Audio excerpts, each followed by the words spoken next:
दोस्तों, श्रीमद् भागवत गीता स्वयं भगवान श्री कृष्ण के मुखमंडल से निकली हुई वह दिव्य एवं तेजस्वी ज्ञान है, जिसके आलोक में आने से बड़े अज्ञानी भी पाप का मार्ग छोड़कर पुण्य की ओर लौट जाते हैं। दोस्तों, महाभारत के युद्ध शुरू होने से पूर्व जब अर्जुन बहुत ही ज्यादा विचलित हो गए, तब भगवान श्री कृष्ण ने उन्हें मोहग्रस्त स्थिति से दूर करने के लिए और सारे विश्व के कल्याण के लिए गीता का ज्ञान दिया और तृतीय नेत्र खुलने की स्थिति का पता चला, जिसके बाद वह युद्ध में शामिल हुए।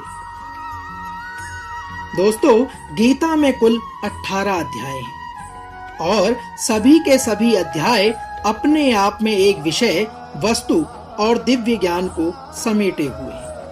कृष्ण के शुद्ध प्रेम को प्राप्त करने का सबसे सुगम एवं सर्वोच्च साधन भक्ति योग है। इस परम पथ का अनुसरण करने वालों में दिव्य गुण उत्पन्न होते हैं। नमस्कार दोस्तों, आध्यात्म के एक और नए अंक में आप सभी का हार्दिक स्वागत है। दोस्तों, आज हम श्रवण करेंगे भगवान श्री कृष्ण के मुखार बिंदु से निकले श्रीमद् भागवत गीता के 18 अध्यायों के संस्करण में 12वां अध्याय भक्ति योग। इस अध्याय में साकार और निराकार के उपासकों की उत्तमता का निर्णय और भगवत प्राप्ति के उपाय का वर्णन भगवान श्री कृष्ण द्वारा किया गया है।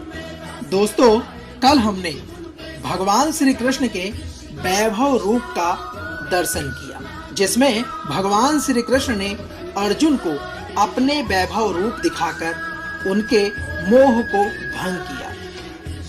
आज भगवान श्री कृष्ण वैभव रूप के प्रकटीकरण से आगे का मार्ग अर्जुन को बताते हैं। तो आइए प्रारंभ करते हैं भगवान श्री कृष्ण के मुखार बिंदु से निकले श्रीमद् भागवत गीता के 12वें अध्याय को, जिसका नाम है भक्ति योग। अर्जुन आगे श्री कृष्ण से कहते हैं, हे नाथ, जो आपकी सेवा में सदैव तत्पर रहते हैं या जो अव्यक्त निर्विशेष ब्रह्म की पूजा करते हैं, इन दोनों में से किसे अधिक पूर्ण माना जाए।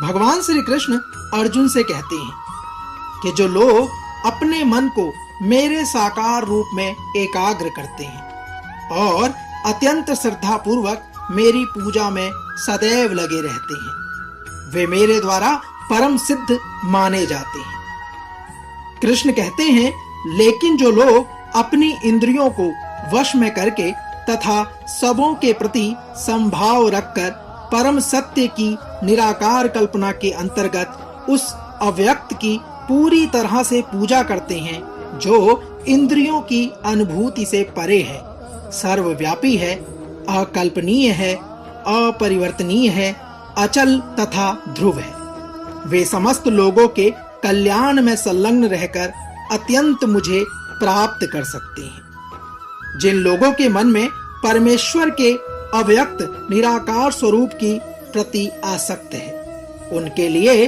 प्रगति कर पाना अत्यंत कष्टप्रद है। देहधारियों के लिए उस क्षेत्र में प्रगति कर पाना सदैव दुष्कर होता है। भगवान श्री कृष्ण अर्जुन को कह रहे हैं कि जो अपने सारे कार्यों को मुझ में अर्पित करके तथा अविचलित भाव से मेरी भक्ति करते मेरी पूजा करते हैं और अपने चितों को मुझ पर स्थिर करके निरंतर मेरा ध्यान करते हैं, उनके लिए हे पार्थ, मैं जन्म मृत्यु के सागर से शीघ्र उद्धार करने वाला हूँ।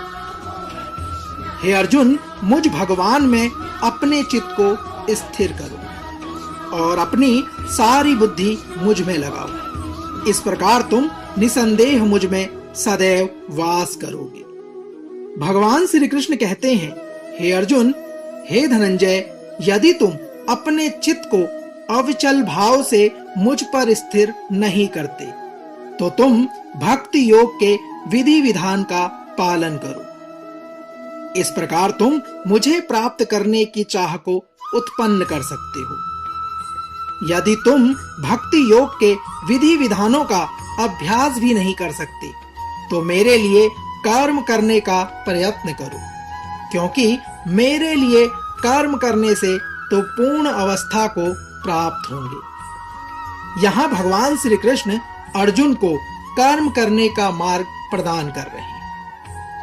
भगवान श्री कृष्ण अर्जुन से कहते हैं कि तुम मेरे लिए कर्म करो, और यदि तुम मेरे लिए कर्म करते हो तो अवश्य ही तुम सिद्धि को प्राप्त कर लोगे। श्री कृष्ण कहते हैं, हे कुंती पुत्र, किंतु यदि तुम मेरे इस भावनामृत में कर्म करने में असमर्थ हो तो तुम अपने कर्म के समस्त फलों को त्याग कर कर्म करने तथा आत्म स्थित होने का प्रयत्न करो। यदि तुम यह अभ्यास नहीं कर सकते तो ज्ञान के अनुशीलन में लग जाओ।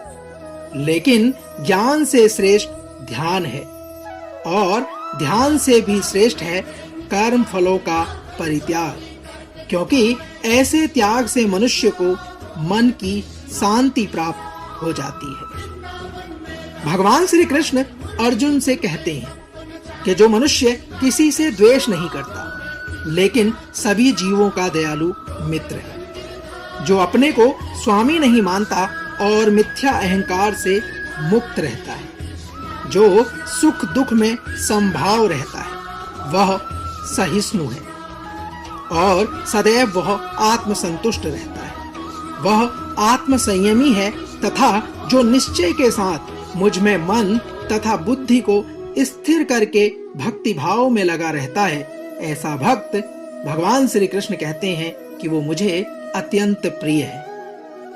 भगवान श्री कृष्ण आगे अर्जुन से कहते हैं कि हे अर्जुन, जिससे किसी को कष्ट नहीं पहुंचता तथा जो अन्य किसी के द्वारा विचलित नहीं किया जाता, जो सुख दुख में भय तथा चिंता में समभाव रहता है, वह मुझे अत्यंत प्रिय है।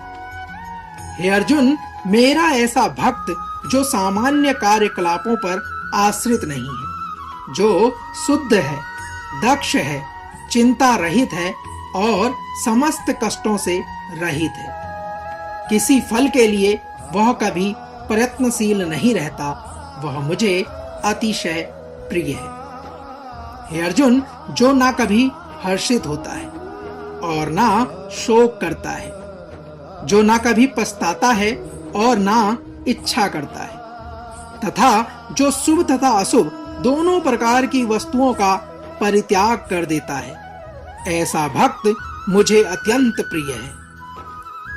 हे अर्जुन, जो ना कभी हर्षित होता है और ना शोक करता है, जो ना तो कभी पछताता है और ना ही इच्छा करता है, तथा जो शुभ तथा अशुभ दोनों प्रकार की वस्तुओं का परित्याग कर देता है, ऐसा ही भक्त मुझे अत्यंत प्रिय है। भगवान श्री कृष्ण आगे अर्जुन से कहते हैं कि जो मित्रों तथा शत्रुओं के लिए समान है, जो मान तथा अपमान, शीत तथा गर्मी, सुख तथा दुख, यश तथा अपयश में समभाव रखता है, जो दूषित संगति से सदैव मुक्त रहता है, जो सदैव मौन और किसी भी वस्तु से संतुष्ट रहता है, जो किसी प्रकार के घर बार की परवाह नहीं करता, जो ज्ञान में दृढ़ है और जो भक्ति में संलग्न है,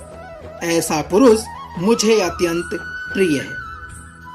हे अर्जुन, जो इस भक्ति के अमर पथ का अनुसरण करता है और जो मुझे ही अपना चरम लक्ष्य बनाकर श्रद्धा सहित पूर्ण रूपेण संलग्न रहता है, वे भक्त मुझे अत्यधिक प्रिय है। दोस्तों, यह था भगवान श्री कृष्ण के मुखार बिंदु से निकला 12 अध्याय भक्ति योग, जिसमें भगवान श्री कृष्ण के द्वारा भक्ति ही मुक्ति का द्वार बताया गया है। इस अध्याय में भगवान श्री कृष्ण ने भक्ति योग का वर्णन अर्जुन से किया। कल भगवान श्री कृष्ण के मुखार बिंदु से निकले और अर्जुन को कुरुक्षेत्र के मैदान में भगवान के द्वारा दिए गए श्रीमद् भागवत गीता के 13वें अध्याय को लेकर एक बार पुनः होगी आपसे मुलाकात। तब तक जय श्री कृष्ण, राधे राधे।